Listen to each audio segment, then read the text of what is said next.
Everyone, आप सभी का वेलकम है हमारे यूट्यूब चैनल पर जिसका नाम है कल्पना चंद्रपाल ऑफिशियल और मेरा नाम है कल्पना। आप सब कैसे? उम्मीद करती हूँ आप सब अच्छे होंगे।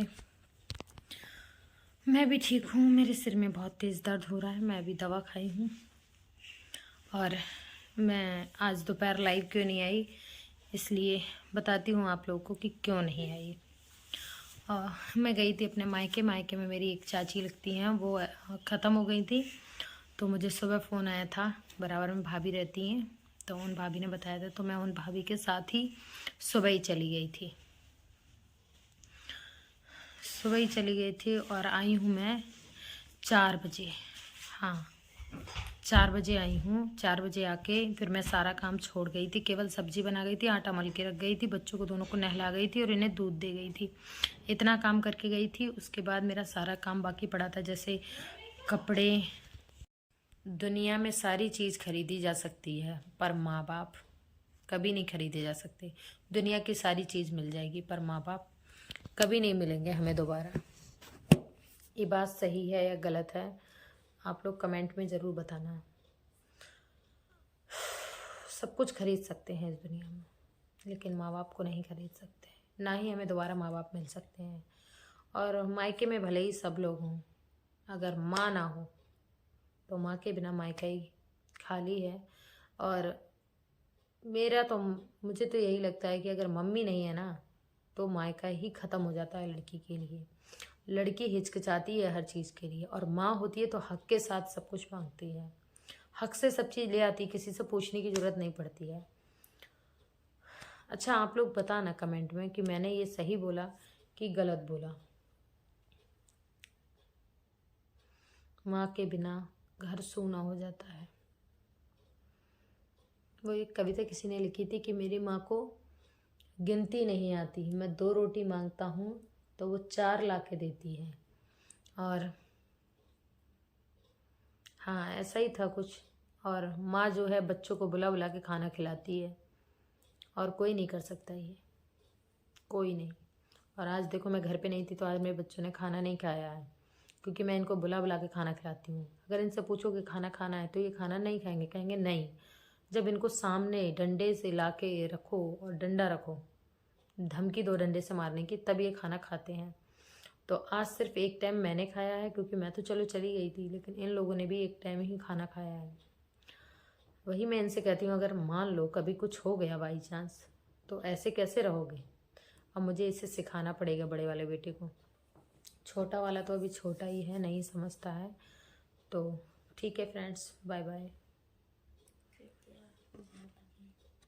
कपड़े, बर्तन, पोछा सब कुछ बाकी था, और मैं 4 बजे आई हूँ। उसके बाद मतलब इतने टाइम तक इन लोगों ने खाना नहीं खाया था।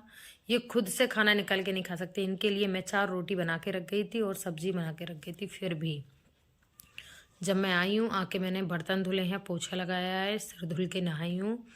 फिर मैं तुरंत दूध लेने, हाँ, फिर मैंने पूजा भी कर ली थी। मैंने कहा मैं नहाई हूँ तो पूजा भी कर ले रही हूँ। तो मैं शाम की पूजा भी कर ली थी, मतलब 4:30-5 बज गए थे। तो मैंने पूजा की, पूजा करके इनको खाना खिलाया, दोनों को खाना खिला के फिर मैं तुरंत गई थी दूध लेने के लिए। फिर दूध लेके आई, तब कहीं जाके मेरे सिर में इतना तेज वाला दर्द हो रहा है, बहुत भारी हो गया। मतलब रो तो आंखें बहुत गर्म पड़ जाती हैं, सिर बहुत भारी हो जाता है। और ऐसा कोई बंदा नहीं था जो रो नहीं रहा था उनके लिए, क्योंकि उनका जो व्यवहार था वो बहुत ही अच्छा था। इंसान की शक्ल अच्छी हो या ना हो, लेकिन व्यवहार अच्छा होना चाहिए, तो ऐसा ही उनके साथ था।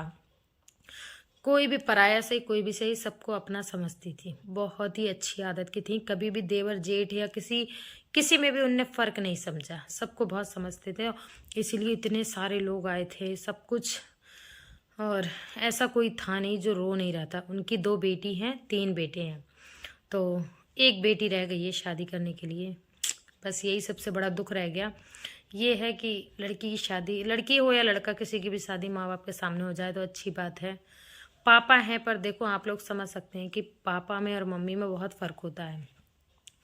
मम्मी से हम अपने दिल की सारी बात कह सकते हैं। भाई, इस चीज़ को मैं फ़ील करती हूँ, क्योंकि मेरे पापा हैं, मम्मी नहीं है, और मैं अपने पापा को कुछ भी नहीं बताती हूँ। और मैं नहीं चाहती हूँ कि मैं अपना ज़रा सा भी दर्द अपने पापा को बताऊँ, कि मेरी वजह से पापा टेंशन में आए। कोई भी कोई भी लड़की सही, कोई भी लड़की नहीं चाहती है कि हमारे माँ बाप हमारी वजह से टेंशन में आए।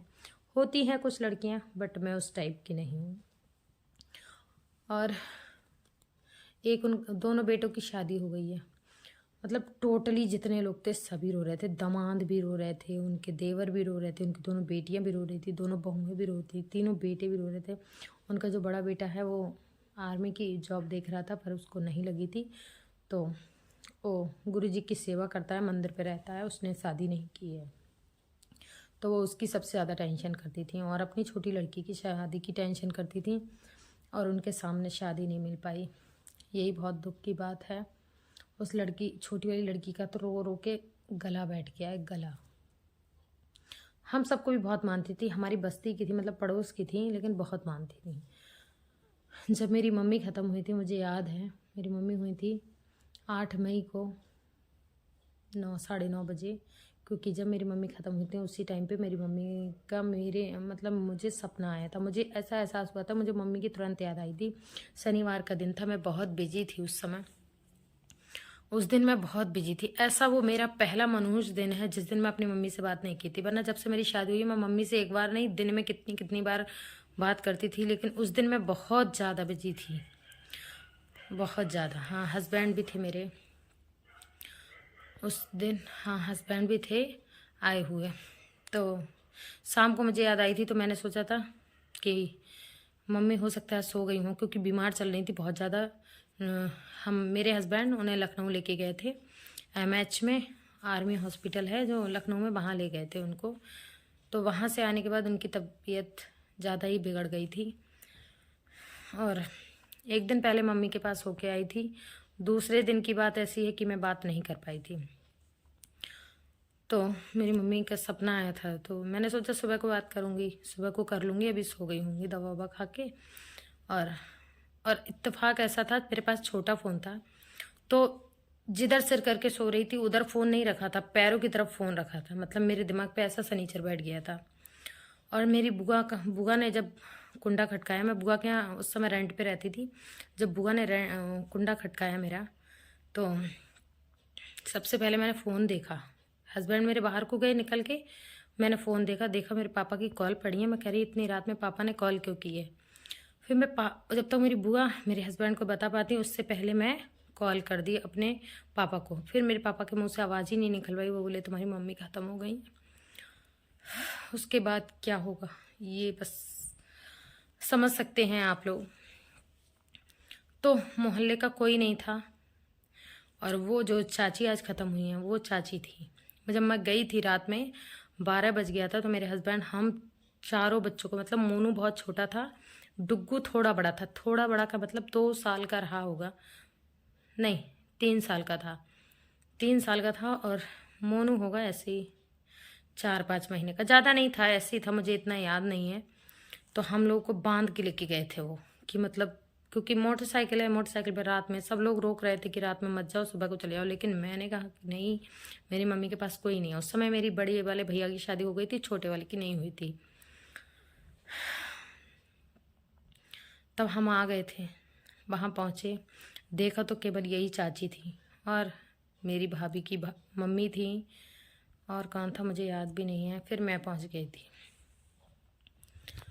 मैं ज़्यादा बात नहीं कर पा रही हूँ, क्योंकि अगर ये सब बातें करो तो सब कुछ ऐसा लगता है कि अभी हुआ है, ऐसा एहसास होता है। और मेरा सिर बहुत तेज़ वाला भारी है, और बहुत ज़्यादा सिर में दर्द है, इसीलिए मैं लाइव नहीं आ पाई थी दोपहर में। फिर बताऊंगी और बात जो थी मेरी, बाद में बताऊंगी अपनी मम्मी के बारे में। ठीक है, बाय बाय, क्योंकि अभी मैं ज़्यादा बोल नहीं पाऊँगी। Bye bye, take care friends, bye bye, good night.